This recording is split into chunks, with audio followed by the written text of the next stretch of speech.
नमस्कार दोस्तों, मैं गोपाल वशिष्ठ पिछले 35 सालों से एस्ट्रोलॉजी और न्यूमरोलॉजी के क्षेत्र में कार्य कर रहा हूँ। जैसा कि मैंने बताया, आजकल जो बात चलती है, कहीं भी जाओ उपाय उपाय उपाय और उपाय। तो आज जिस विषय पे मैं बात करने वाला हूँ वो उपाय ही है।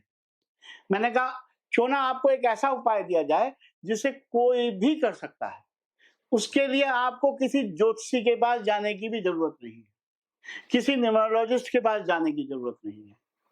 और आप यकीन माने, अगर आप उसे शिद्दत के साथ करेंगे, ईमानदारी के साथ करेंगे, तो आपकी जिंदगी में चाहे कितनी ही परेशानी क्यों ना हो, वो धीरे धीरे ट्रैक पर आने लगेगी।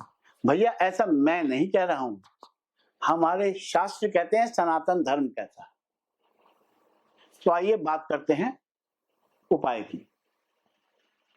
दोस्तों, जैसा कि आप जानते हैं 5G का जमाना है, तो मैं भी आपसे कह रहा हूं 5G माने 5 गोपाल। मेरा नाम भी गोपाल है।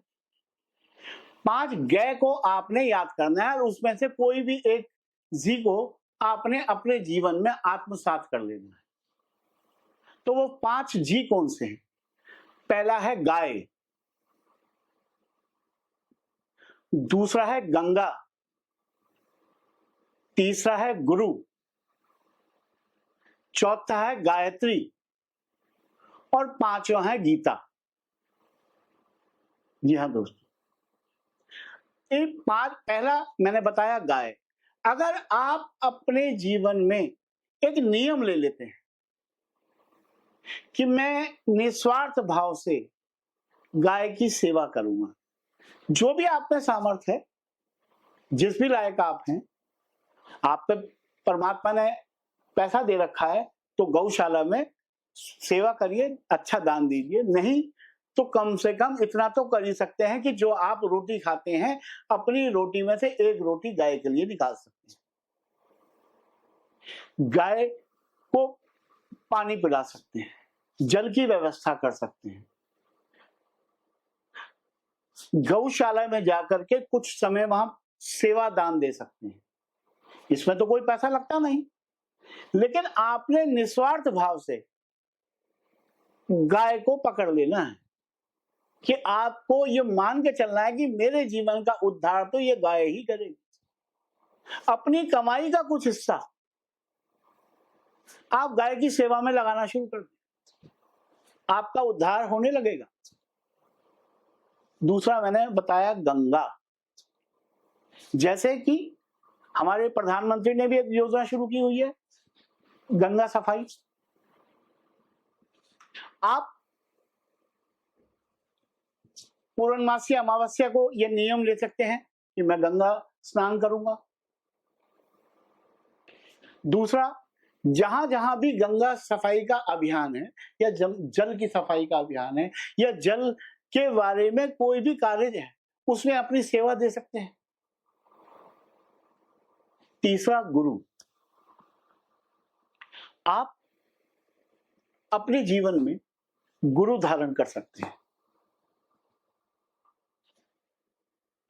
गुरु धारण नहीं करना चाहते तो अपने इष्ट को ही गुरु बना करके उसकी सेवा कर सकते हैं। तीसरा है गायत्री मंत्र।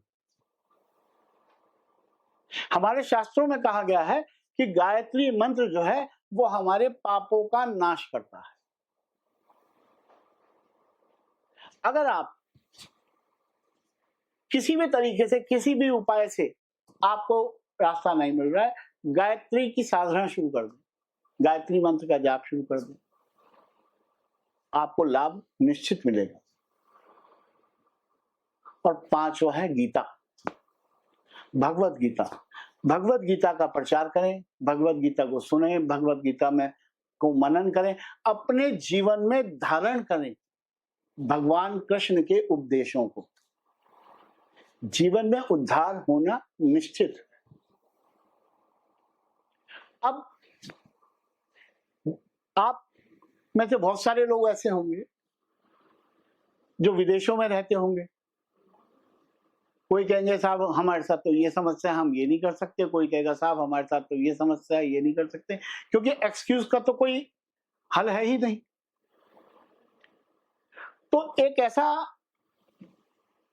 उपाय जो आप किसी भी देश के कहीं किसी कोने में रहते हो, चाहे आप हिंदुस्तान में रहते हो, चाहे आप कनाडा में रहते हो, यूएस में रहते हो, जहां मर्जी रहते हो,